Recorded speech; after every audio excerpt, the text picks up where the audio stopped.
Hello, we're at the Forks of the River Wildlife Management Area in Knoxville.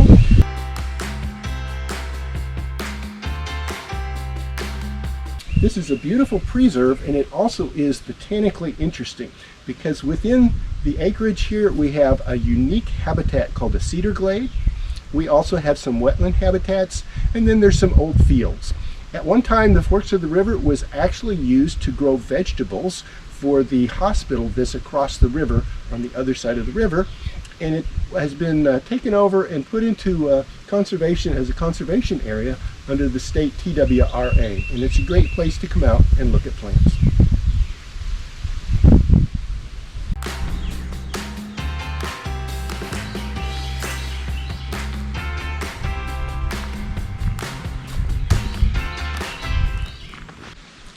The very first plant every botanical student needs to know in East Tennessee is poison ivy.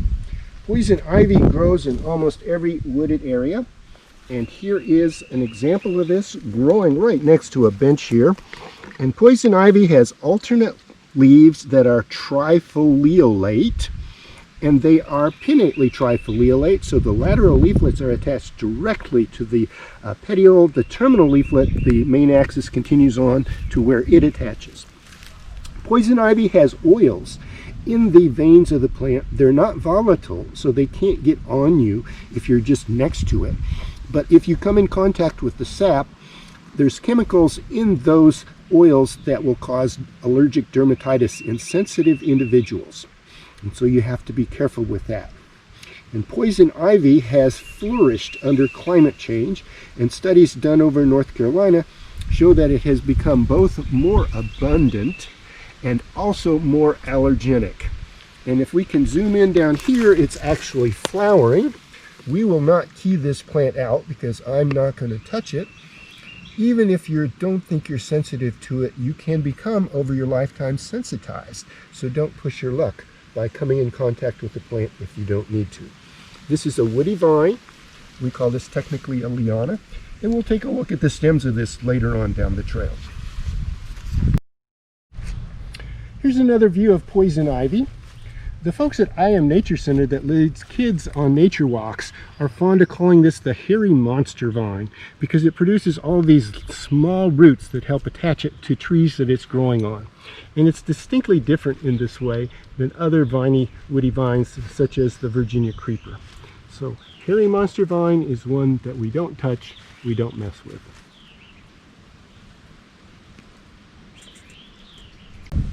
The other woody vine that looks very much like poison ivy and grows with it is Virginia creeper, Parthenocissus virginiana, and it has 5 leaflets on the leaves, palmately compound, and it is another woody vine or liana, very common in East Tennessee. Forks of the River is really an interesting area that has several distinct habitat types. There are cedar glades, which we'll take a close look at. There are aquatic habitats, which we're not really going to go into, and then there's some nice woodland. And many of the plants that flower in the woodland flower in the springtime before the canopy fills in. And this is one really nice example you can see at the very entrance, arching up here. And what we will see is this has got leaves with parallel venation. So this is a typical looking kind of monocot leaf. So alternate leaves with parallel venation. And this particular plant has the flowers dangling under the nodes. And that's characteristic of a genus called Polygonatum, which is in the family Ruscaceae. And Polygonatum goes by the common name of Solomon's seal. So a seal, one of the definitions of this is something you would stamp a clay tablet with. And Solomon, of course, a ruler of old. And it gets its name because if you look at the underground parts, the stem is actually underground, forming a rhizome. And where the previous year's upright stems attached leaves a scar that looks like something somebody might have stamped a clay tablet with. So Solomon seal, Polygonatum biflorum.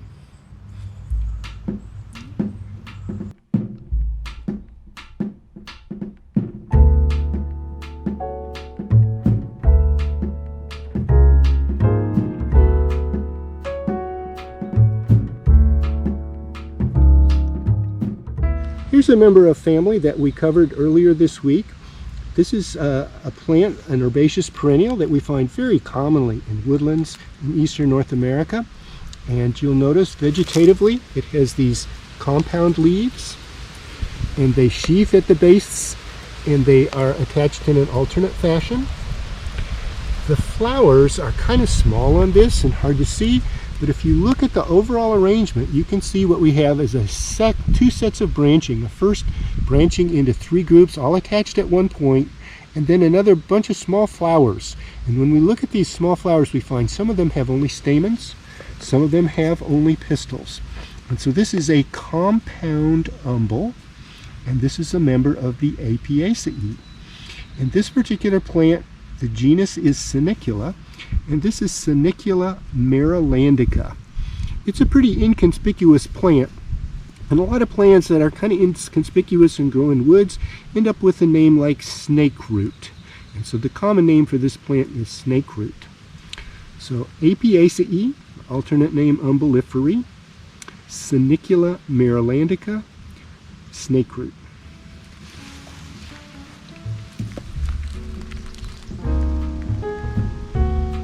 And a little local color over here.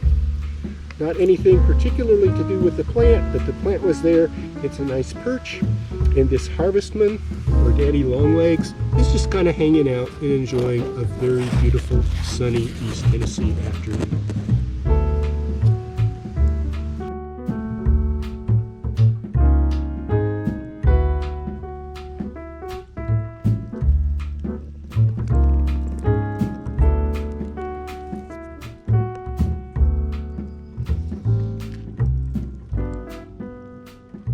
Growing abundantly along here is this little mint, and we'll talk about the mint family. And you can see the zygomorphic corollas of this plant, kind of a purplish white color.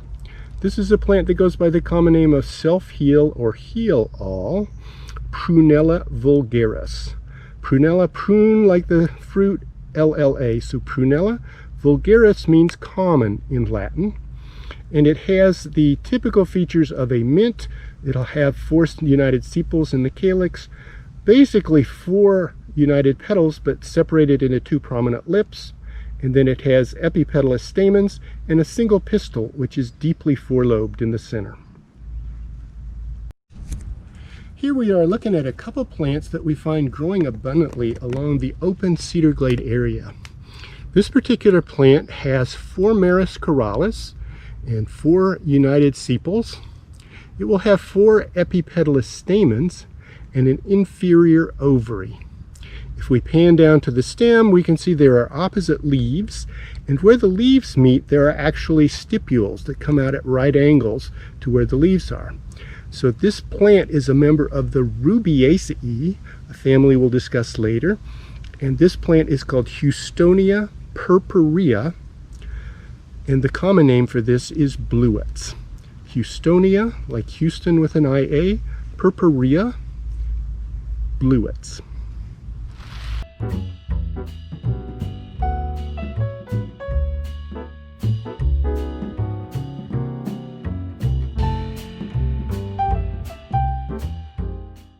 This is a lovely woodland perennial plant, herbaceous perennial.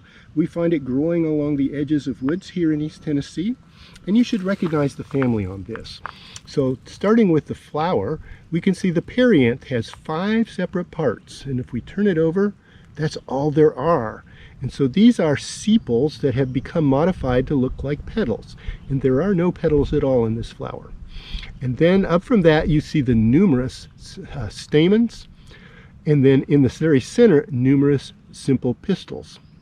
And then going down the stem, we can see the leaves are alternate and basically alternate and compound. And if we look where they attach, there are no stipules. So no stipules, compound leaves, no hypanthium, numerous stamens and numerous pistils. That adds up to Ranunculaceae.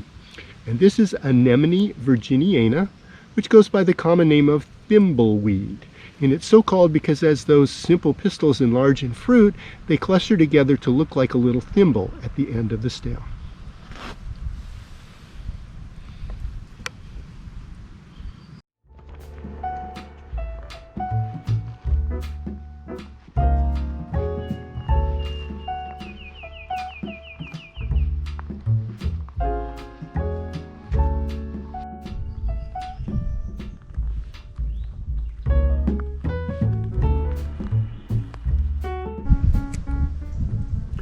Growing along this edge of this open field is abundant brambles.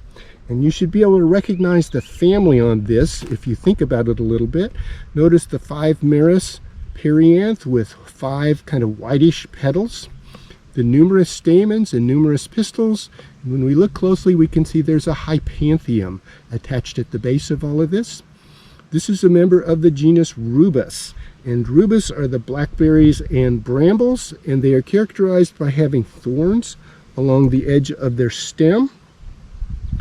And they have compound leaves. Sometimes they're trifoliolite, sometimes they have additional leaflets to them. They look very similar to roses, which are also spiny, but in blackberries, the stipules are just little flaps of tissue at the base of the leaf. Very hard to see in this view. Whereas in the roses, which we may see in a few minutes here, the stipules are adnate along the petiole, and so you can see them as flaps along the edge at the base of the leaf. The raspberries and blackberries produce these fruits that are clusters of little drupes. We'll talk about fruit types in another lecture, but these little drupes all cluster together, each of them an individual ovary going into fruit. These are just starting to turn color, and in a couple days these will be kind of a dark black color and be delicious to eat. One of the things botanists are aware of is where things are blooming. And in the summertime, we don't go in the woods to find the flowers. In the springtime, East Tennessee has a beautiful set of spring flowering plants. But in the summertime, plants bloom in the open. So we go along the edges of fields, the edges of woods, out in open fields, often next to water. And we wear long pants because oftentimes the plants that grow in these areas are protected by thorns or spines. And so to get this one, I'm going to wade into the blackberries to find this very beautiful plant flowering here.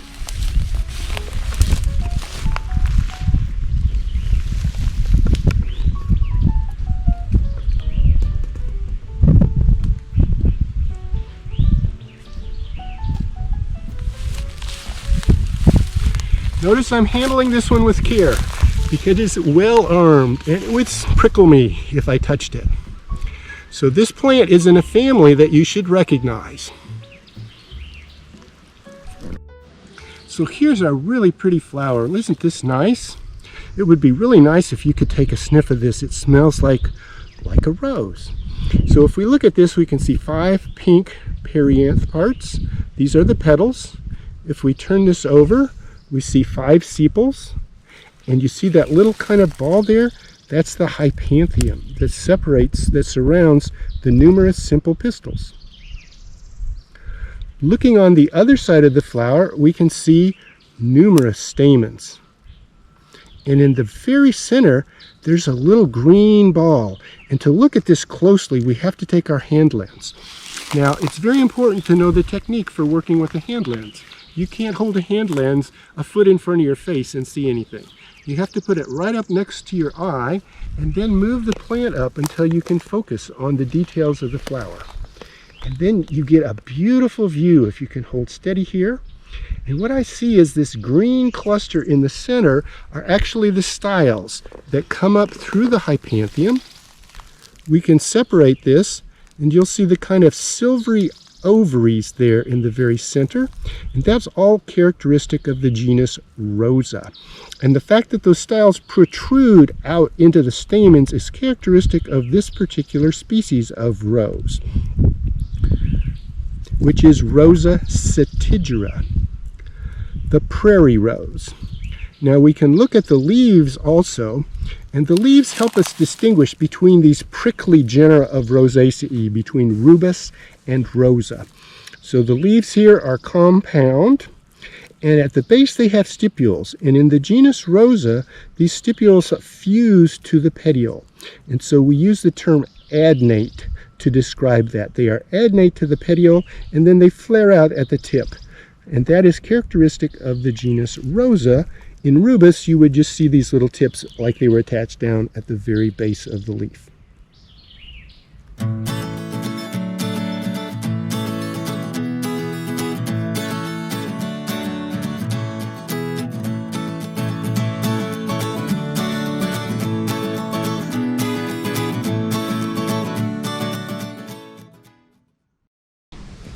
Here's a plant growing along the edge. That's an example of how you can put your knowledge to work.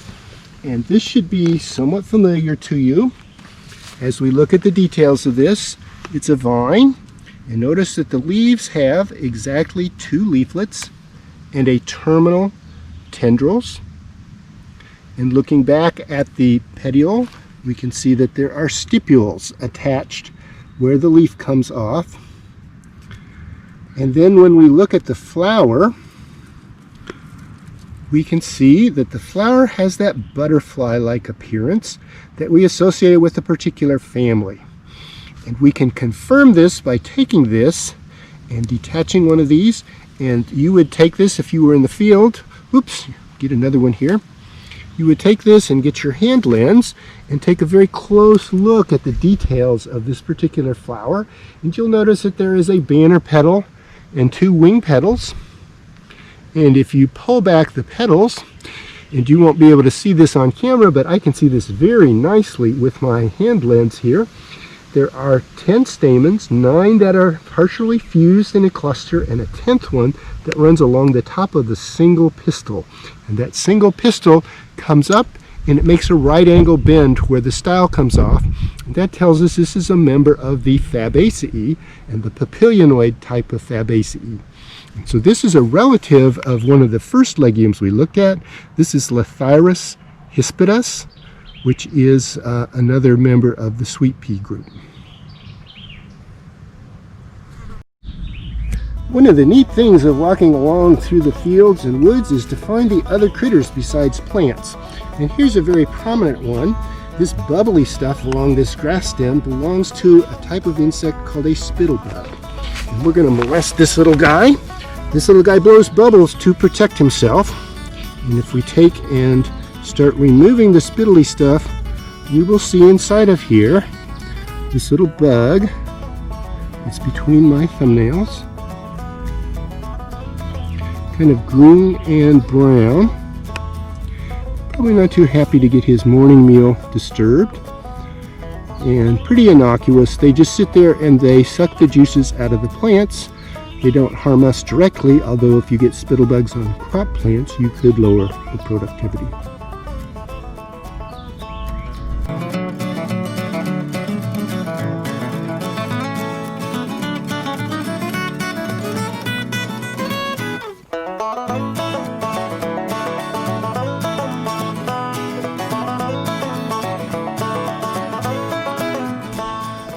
The cedar glade habitat is a really special one. Those of you that come from the Nashville area might be familiar with Cedars of Lebanon State Park and the surrounding areas. What we have here is limestone rock underlying a very dry habitat, and seasonally it can be extremely dry. And there are a number of plants, and typically cedar glade plants are related to plants that are found to the west in the prairies. And growing in a nice patch here is a plant. This is the only place in Knox County that I know of it occurring in the wild. This is Helianthus occidentalis, western sunflower, and it will bloom in the late summer, early fall, and it is listed on the Tennessee Rare Plants list. So a very special kind of area if you're a botanist, but for most people this just looks like a rocky parking lot, and it takes some special conservation measures to protect these kind of areas. The other characteristic plant that is found in cedar glades is the red cedar.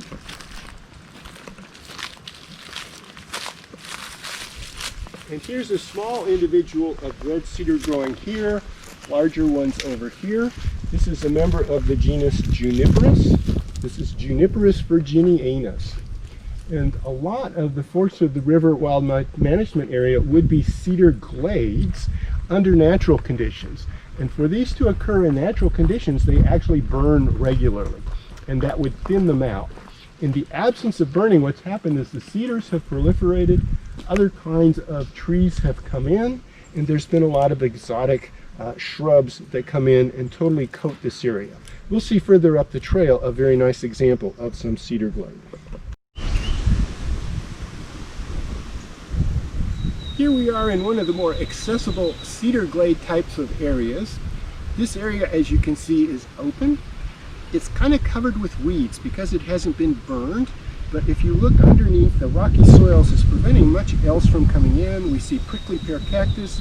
We see some other characteristic plants at the Cedar Glade area if we come out here in the very early spring or in the fall. And this whole area, in fact, needs another good burning. Cactus in East Tennessee? You bet. The Cedar Glades are special in providing a habitat that is dry enough and rocky enough to encourage the growth of the prickly pear cactus. Our local species is Opuntia humifusa, which goes by the common name of prickly pear cactus. The Cactaceae is a prominent family known for its special growth habit with these leaf-like stems that get to be flattened. The actual leaves are little spines that you have to be careful not to get embedded in you. And you'll see that this flower, which is a beautiful flower, is another example of a plant family that has numerous stamens. So this has numerous petals that are kind of reddish and yellow in color, numerous stamens, and then a single pistil there in the center.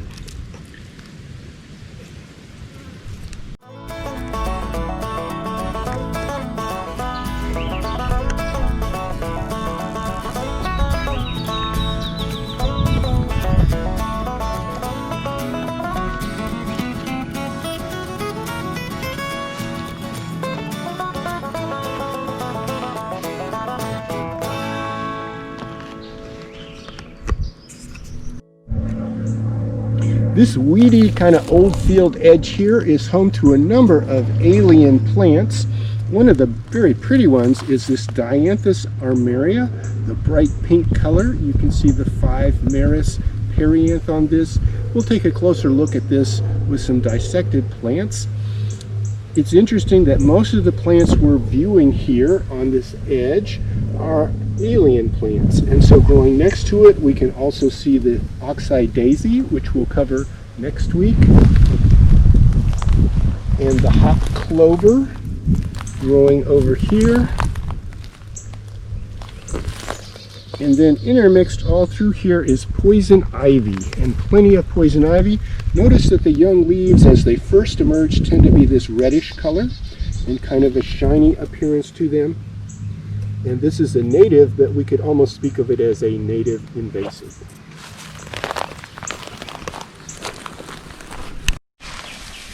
Here's another plant that belongs to a family we've already had. What do you suppose the family of this one is? We can see that the flowers, they're kind of small, aren't they? So we need to take our hand lens and take a close look at these. What we'll find is they have a zygomorphic corolla with a banner petal, 2 wing petals, and a keel that encloses, what do you think, 9 + 1 stamens and a single pistil. So you can't see this on the camera. I could see it with my hand lens. If we go down and look at the leaves, we see these leaves have this curious structure. They're trifoliolate, and notice they're pinnately trifoliolate, so that the rachis, the main part of the stem, or the petiole, excuse me, extends on to where that 3rd leaflet attaches, and the other 2 attach laterally. And then they have kind of smallish looking stipules here at the base of the leaf. So alternate leaves, trifoliolate, and the flowers with a papilionoid arrangement. This is a Fabaceae, a legume, and this is Mellilotus officinalis, which is yellow sweet clover. The epithet officinalis often refers to something that would be sold in the shops in medieval Europe, and it gives a clue that this was a plant that was used commercially and has been imported into the U.S. It's not a native plant here, and it's a very good forage crop. It is grown for pasturage, and it's spread and occurs in kind of open habitats, edges of trails, edges of fields, such as here. So yellow sweet clover, Fabaceae, Mellilotus officinalis. Here's one you should recognize. We've probably covered this one already. This is a Fabaceae. Notice the nice papilionoid corollas on these. The compound alternate leaves with stipules at the base. This is Vicia villosa, which goes by the name of hairy vetch. And you can see the pollinators really love this one. This plant is full of bumblebees and other smaller solitary bees. And the plant produces a lot of nectar And as the bee enters into that flower, it triggers those stamens to flop and cover it with a little bit of pollen, and that pollen gets carried to the next flower and pollination is accomplished.